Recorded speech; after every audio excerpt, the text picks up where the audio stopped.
Привет, меня зовут Лена. На своем канале я готовлю полезные десерты без сахара.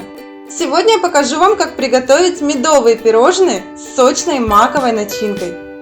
В них сочетается сразу несколько приятных вкусов, от чего их становится особенно приятно пробовать. Я покажу вам, как приготовить такие нарезные пирожные без прямоугольной формы. Друзья, я подготовила для вас видео с рецептом необычного ночного торта. Насыщенные шоколадные коржи, творожно-йогуртовый мусс и пряные ягоды, ароматизированные мандарином и медом. Всего 96 калорий и при этом 8 грамм белка на 100 грамм этого вкуснейшего торта. Подписывайтесь на мой канал и ставьте колокольчик, чтобы не пропустить этот вкуснейший тортик.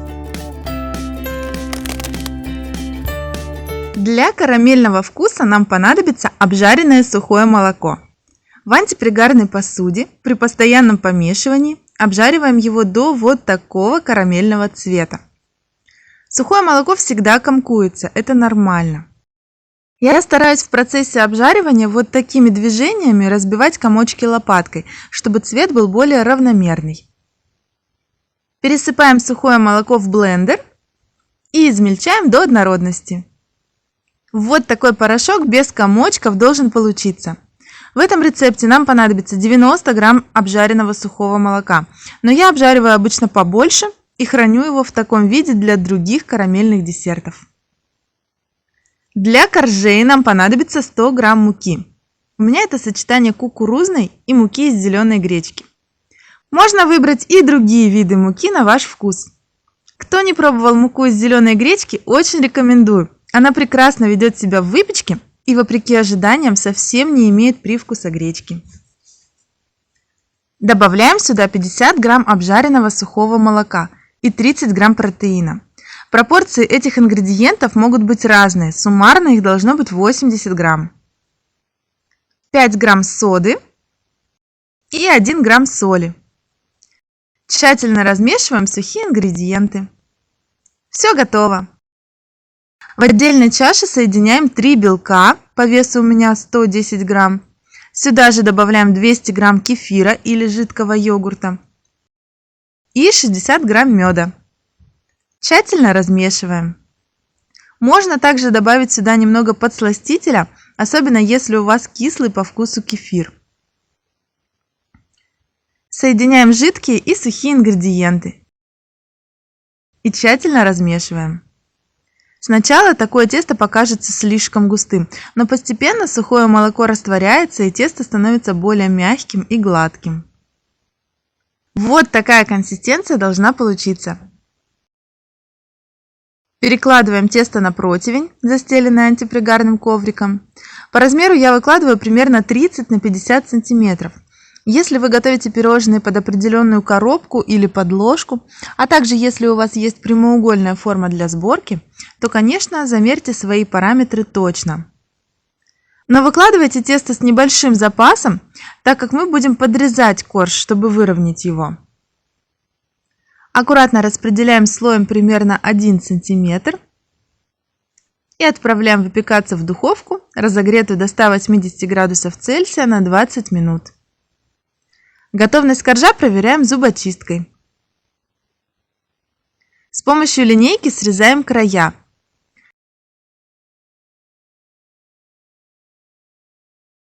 И ровный пласт разрезаем на 2 части. Мы получили 2 одинаковых коржа для пирожных. Также нам понадобится 75 грамм мака.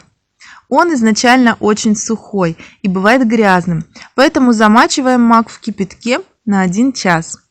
За это время он впитает влагу и немного размягчится. А пока приготовим заварной карамельный крем. Для этого нам понадобится 200 грамм молока и 3 желтка. Небольшую часть молока переливаем к желткам, а остальное отправляем на плиту и разогреваем почти до кипения. К желткам добавляем также 40 грамм обжаренного сухого молока и соединяем с помощью блендера или венчика. Когда молоко нагрелось, вливаем в него желтково-карамельную смесь и тщательно размешиваем венчиком.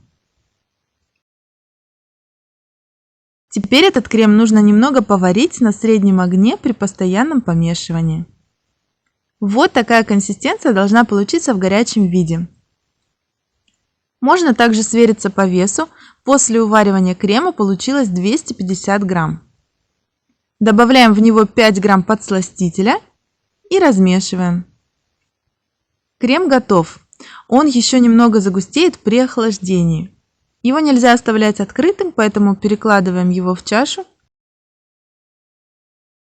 и укрываем пищевой пленкой в контакт. После охлаждения получается вот такая консистенция. Я сделала этот крем без крахмала, так как довольно часто получаю вопросы, как сделать заварной крем без крахмала. Но если вы хотите получить чуть более плотный крем, то добавьте в самом начале к желткам 5 грамм кукурузного крахмала. Из кондитерского мешка будет проще выкладывать ровный слой крема.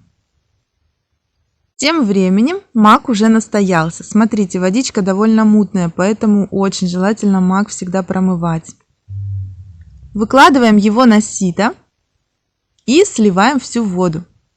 Чтобы избавиться от лишней жидкости, я стараюсь немного отжать мак лопаткой. Хорошо отжатый мак перекладываем в чашу для измельчения или в блендер. По весу мак после замачивания увеличился в 2 раза, получилось 150 грамм. Измельчаем блендером, чтобы получить чуть более однородную массу. Это нужно для того, чтобы, во-первых, масса немного склеивалась изнутри, а во-вторых, это помогает лучше раскрыть вкус мака в пирожных.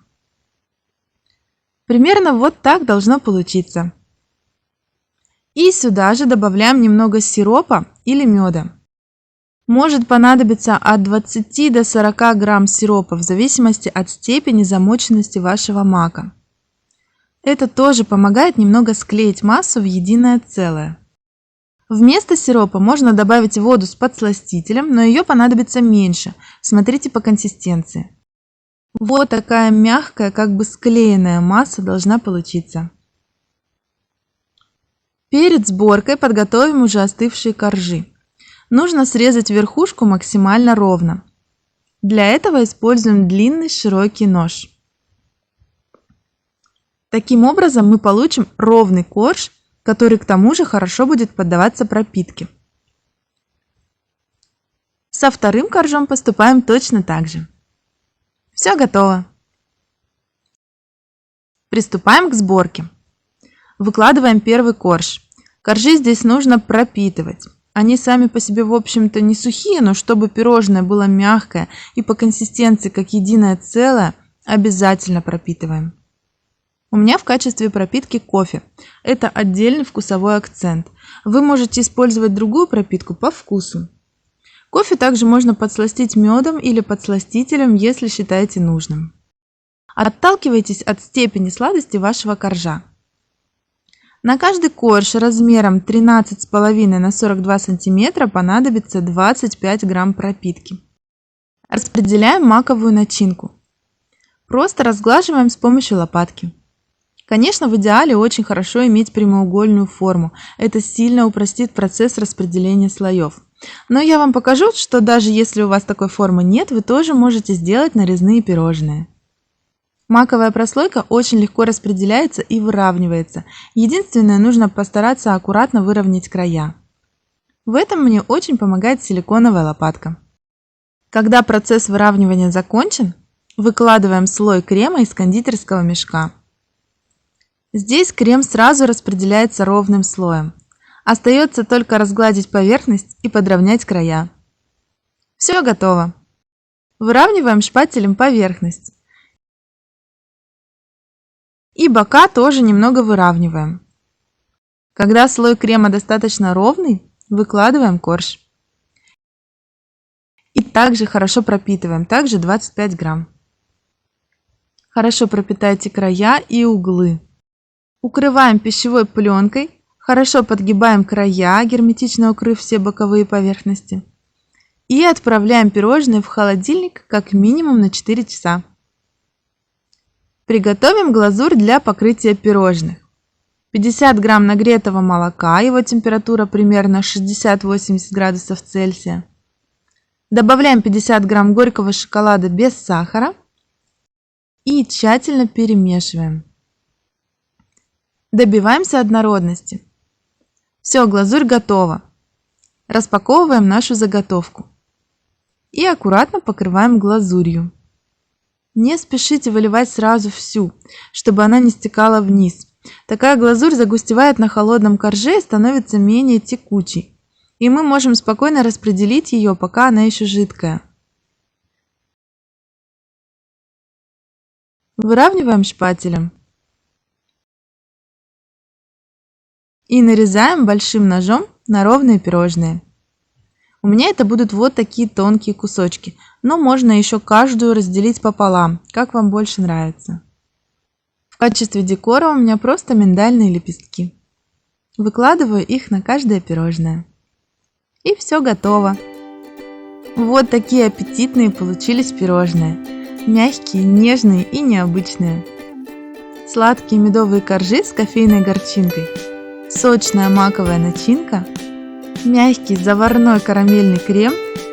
И шоколадная глазурь сверху очень хорошо дополняет всю эту гармонию. Сочетание вкусов нестандартное, и от этого его очень интересно распробовать. Если вам понравилось это видео, ставьте лайк, мне будет очень приятно. Подписывайтесь на мой канал и делитесь этим видео с друзьями. Пока!